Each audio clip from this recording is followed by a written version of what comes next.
Hello மக்களே, அனைவருக்கும் வணக்கம். நீங்க பார்த்துட்டு இருக்குது ஷோ டாக்ஸ். இன்னைக்கு நம்ம சேனல்ல பாத்தீங்கன்னா what if season 3 episode 7 break down தான் இந்த வீடியோல பார்க்க போறோம். அதோட ஒரு சில ஈஸ்டர் எக்ஸையும் ரெஃபரன்ஸையும் இதெல்லாம் டீடைலா பார்ப்போம். நம்ம சேனலை யாரும் சப்ஸ்கிரைப் பண்ணாம பார்த்துட்டு இருந்தீங்கன்னா மறக்காம சப்ஸ்கிரைப் பண்ணுங்க. பக்கத்துல இருக்க பெல் ஐக்கனை கிளிக் பண்ணுங்க. அப்பதான் நம்ம ஃபியூச்சர்ல போற ஒவ்வொரு வீடியோஸும் உங்க நோட்டிஃபிகேஷன் வந்து நிக்கும். வாங்க வீடியோக்குள்ள போவோம். ஆல்ரெடி நம்ம சேனல்ல பாத்தீங்கன்னா எபிசோட் 6 பிரேக் டவுன் போட்டிருப்போம். அதை யாரும் பார்க்காம இருந்தீங்கன்னா டிஸ்கிரிப்ஷன்ல லிங்க் கொடுக்குறேன், மறக்காம செக் அவுட் பண்ணி பாருங்க. இந்த எபிசோட டைட்டில் பாத்தீங்கன்னா what if the watcher disappear. என்னது, வாட்சரை காணோமா? நம்ம வாட்சர் பாத்தீங்கன்னா மிகப்பெரிய ஆபத்துல மாட்டிக்கிட்டாரு.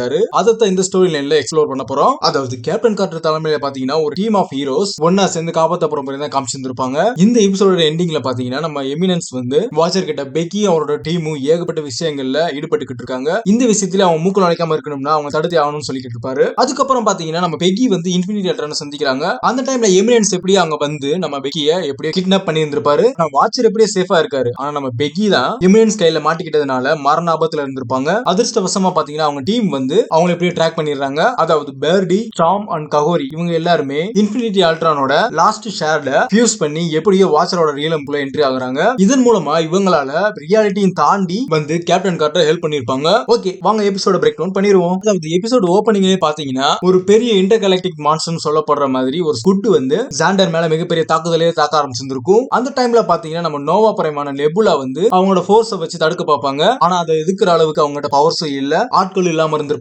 அந்த டைம்ல பாத்தீங்கன்னா நம்ம கேப்டன் கார்ட்டர் அந்த இடத்துல என்டர் ஆகுறாங்க. கரெக்டான டைம்ல அந்த மான்ஸ்டரை தோற்கடிக்க அவங்க டீமோட வந்திருப்பாங்க. ஜாண்டர் ரொம்பவுமே அசிஸ்டம் பண்ணி இருந்திருக்கணும். அந்த டீம்ல கேப்டன் கார்ட்டரோட சேர்த்து பேர்டி தி டக், மோவாக் நேஷன்ஸோட ககோரி, அதோட காடஸ் ஆஃப் தண்டர்னு சொல்லப்படுற ஸ்ட்ராமும் இருந்திருப்பாங்க. அவங்க எல்லாரும் ஒன்னா சேர்ந்து அந்த ஸ்குட் மான்ஸ்டரை தோற்கடிச்சிருந்திருப்பாங்க. அந்த டைம்ல பாத்தீங்கன்னா வாட்சரோட ரீலம்ல இருக்கிற ஒரு சில கிறிஸ்டல் துண்டுகள் அந்த இடத்துல விழுகுது. அதை கவனிச்ச நம்ம பெக்கி இது வந்து வாட்சரோட ரீலம்ல சேர்ந்தது. இந்த துண்டுகள் எல்லாமே அதுல ஒரு பார்ட்டா இருந்திருக்கும். இது பார்த்து அந்த டீமுக்கு எல்லாமே ஒரு பெரிய ஷாக். என்னது, வாட்சர் தாக்கப்பட்டாரா? இதனால அந்த கிறிஸ்டல்ஸை வச்சு அவர் தேடுற முயற்சியில அந்த டீம் ஈடுபட்டிருப்பாங்க. அந்த டைம்ல பாத்தீங்கன்னா எமினன்ஸ் சொல்லப்படுறவரு நம்ம வாட்சரை 5th டிமென்ஷன்ல ஒரு சிறையில் அடைக்கப்பட்டிருப்பாரு. அதாவது இந்த 5th டிமென்ஷன் பாத்தீங்கன்னா நான் செலஸ்டியல்ஸ்க்கு இன்ஆக்சசிபிளா இருந்திருக்கும். அதாவது சாதாரணமான மக்கள் அதை நெருங்க கூட முடியாது. இருந்தாலும் நம்ம கேப்டன் கார்ட்டரும் அவங்களோட டீமும் இதை சாதிச்சே ஆகும்னு சொல்லி பல மணி நேரத்துக்கு அப்புறம் பாத்தீங்கன்னா நம்ம பேர்டி ஒரு ஸ்பேஸ்ஷிப்பை உருவாக்கி இருப்பாங்க. அந்த ஸ்பேஸ்ஷிப் பாத்தீங்கன்னா விழுந்த அந்த 3 துண்டுகள்ல ஒரு துண்டை வச்சு இதை கண்ட்ரோல் பண்ண முடியும். அதோட அந்த 5th டிமென்ஷனுக்கு பாதையும் காட்டுன்னு சொல்லி இருந்திருப்பாங்க. இருந்தாலும் இந்த ஐடியா வேலை செஞ்சிருக்காது. அதுக்கு பதிலா பாத்தீங்கன்னா அந்த ஸ்பேஸ்ஷிப்போட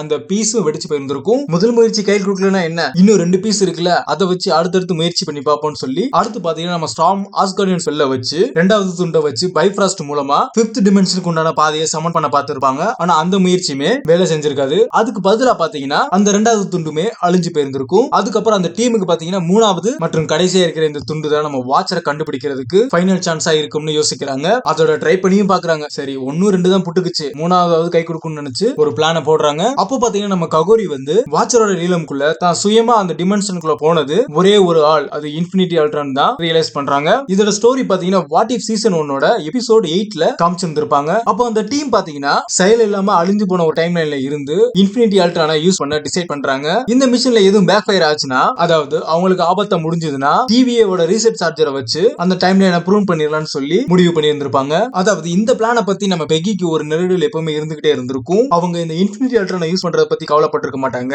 அதாவது வாட்சரை தேடுற முயற்சியில தன்னோட நண்பர்கள் பெரிய ஆபத்துல மாட்டிக்குவாங்கன்ற நினைச்சுதான் ரொம்பவுமே கவலைப்பட்டிருப்பாங்க. அப்போ பாத்தீங்கன்னா பெக்கி தன்னோட கவலையை அடிப்படையா வச்சு வாட்சர் இல்லமோட கடைசி துண்டை எடுத்துக்கிட்டு இன்ஃபினிட்டி அல்ட்ரானை சந்திக்க கிளம்புறாங்க. அதுவும் தனியா. இருந்தாலும் அவங்க தன்னோட திட்டத்தை சிந்தசைடோட ஷேர் பண்றதுக்கு முன்னாடியே எமினன்ஸ் மூலமா 5th டிமென்ஷனுக்கு கிட்னாப் பண்ணப்பட்டிருப்பாங்க. அந்த டைம்ல பாத்தீங்கன்னா பேர்டி, ஸ்ட்ராம் அண்ட் ககோரி இவங்க எல்லாருமே பெக்கியோட ஃபுட் ஸ்டெப்பை ஃபாலோ பண்ணி அல்ட்ரானோட கிரகத்துக்கு வந்திருப்பாங்க. அங்க பாத்தீங்கன்னா அந்த சிந்தசைடு இங்க என்ன நடந்துச்சுன்னு நல்லாவே அவங்களுக்கு எடுத்து சொல்லி இருந்திருப்பாரு. அதோட அந்த கடைசி துண்டையும் தன்னோட பாடியோட இன்ஃபினிட்டி ஸ்டோன்ஸோடையும் யூஸ் பண்ணி இருந்திருப்பாரு. இதனால பாத்தீங்கன்னா அவருக்கு எல்லா ரியாலிட்டியுமே பார்க்கக்கூடிய எபிலிட்டி கிடைச்சிருந்திருக்கும். அதுக்கப்புறம் பாத்தீங்கன்னா நம்ம அல்ட்ரான் வந்து பேர்டியோட ஷிப்பை பைலட் பண்ணி அந்த 5th டிமென்ஷன் போற மாதிரி செட் பண்ணி இருந்திருப்பாரு. இதன் மூலமா வாட்சரை கண்டுபிடிக்கிறது மட்டும் இல்லாம பெக்கியும் சேர்த்தே கண்டுபிடிச்சிருந்திருப்பாங்க. எப்பவும் போல வாட் இஃப் சீசன் எபிசோடோட பார்ட் 1 இதை வச்சு பார்ட் 2க்கு லீடு கொடுத்துட்டு போயிருந்திருப்பாங்க. மோஸ்ட்லி வாட் இஃப் சீசனோட கடைசி 2 எபிசோடுமே பார்ட் 1 அண்ட் பார்ட் 2 மட்டும் தான் இருந்திருக்கும். ஏன்னா அந்த எபிசோட முடிவுல தான் இன்னொரு எபிசோட ஆரம்பமே ஆயிருந்திருக்கும். இது வரைக்கும் எபிசோட பிரேக் டவுன் பார்த்திருப்போம். அதுக்கு அடுத்து பாத்தீங்கன்னா அடுத்து இந்த எபிசோட்ல இருக்கிற ஈஸ்டர் எக்ஸையும் ரெஃபரன்ஸையும் இதுல டீடைலா பார்ப்போம். அதுல ஃபர்ஸ்ட் பாத்தீங்கன்னா நெபுலா வந்து நோவா பிரைமா இருந்திருப்பாங்க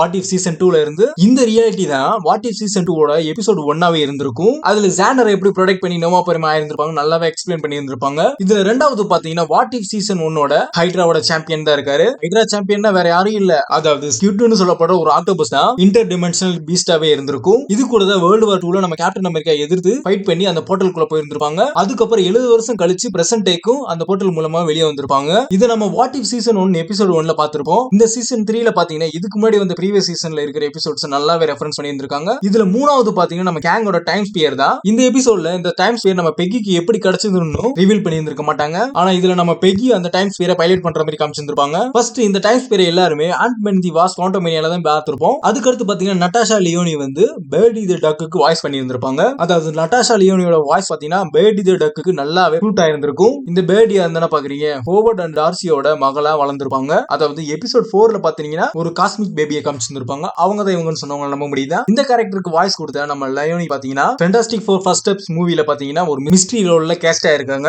அது எந்த கேரக்டர்னு மூவி வந்தா மட்டும்தான் தெரியும். அதாவது எக்ஸ்மன் 97ல பிளே ஆன டாம் வந்து மியால்னியோட டெபியூட் பண்ணி இருந்திருப்பாங்க இந்த எபிசோட்ல. அதாவது பவர்ஃபுல்லான காடஸ் அண்டர் காஸ்மிக் எலமெண்ட்ஸையும் தன்னோட வச்சிருந்திருப்பாங்கன்றத அழகாவே ரிவீல் பண்ணி இருந்திருப்பாங்க. அதோட அவங்க அப்பியர் ஆகிறப்ப எக்ஸ்மன் 97ஓட தீமை பேக்ரவுண்ட்ல ஸ்கோர் பண்ணி இருந்திருப்பாங்க. எத்தனை பேர் இதை நோட்டீஸ் பண்ணீங்கன்னு மறக்காம கமெண்ட்ல சொல்லுங்க. அதுக்கடுத்து பாத்தீங்கன்னா நியூ டார்க் வாட்சர் இன்ட்ரோ தான். அதாவது வாட் இஃபோட இன்ட்ரோ பாத்தீங்கன்னா மறு உருவாக்கம் பண்ணது மாதிரி இந்த எபிசோட்ல பிளாக் அண்ட் ஒயிட்டா பண்ணி இருந்திருப்பாங்க. அதுக்கு சம்பந்தப்பட்ட மாதிரியே நம்ம எமினன்ஸ் வந்து ரொம்பவுமே டார்க்கராவே நரேஷன் பண்ணி இருந்திருப்பாரு.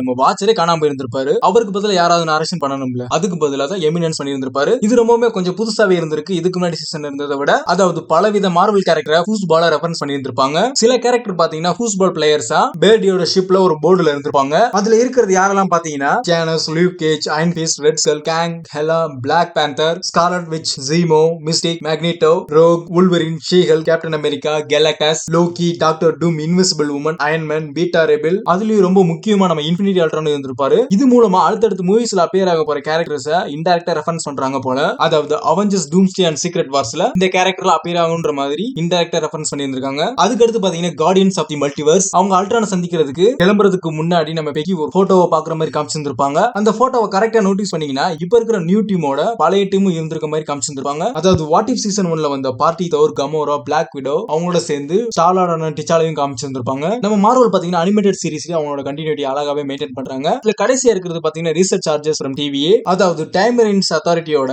ரீசெட் சார்ஜஸ் பொசஸ் பண்ணி இருந்திருப்பாங்க. கேப்டன் கார்டரும் அவங்களோட டீமும் இந்த ஆர்கனைசேஷனோட ஆல்ரெடி பாஸ்ட்ல இன்டராக்ட் பண்ற மாதிரி வர ஏதாவது ஒரு சீரிஸ்ல ரெஃபரன்ஸ் பண்ணுவாங்க போல. இந்த வீடியோ பத்தின உங்களோட தாட்ஸ் மறக்காம கமெண்ட்ல சொல்லுங்க. இந்த வீடியோ உங்களுக்கு பிடிச்சிருந்தா லைக் பண்ணுங்க, ஷேர் பண்ணுங்க, கமெண்ட் பண்ணுங்க, மறக்காம சப்ஸ்கிரைப் பண்ணுங்க, பக்கத்துல பெல் ஐகானை கிளிக் பண்ணுங்க. அப்பதான் நம்ம ஃபியூச்சர்ல போற ஒவ்வொரு வீடியோஸும் உங்களுக்கு நோட்டிபிகேஷனா வந்து நிக்கும். இதே மாதிரி அடுத்த ஒரு சூப்பரான வீடியோல உங்களை சந்திக்கிறேன். உங்களிடமிருந்து விடைபெறுவது சைனிங் ஆஃப் ஷோட்டாக்ஸ்.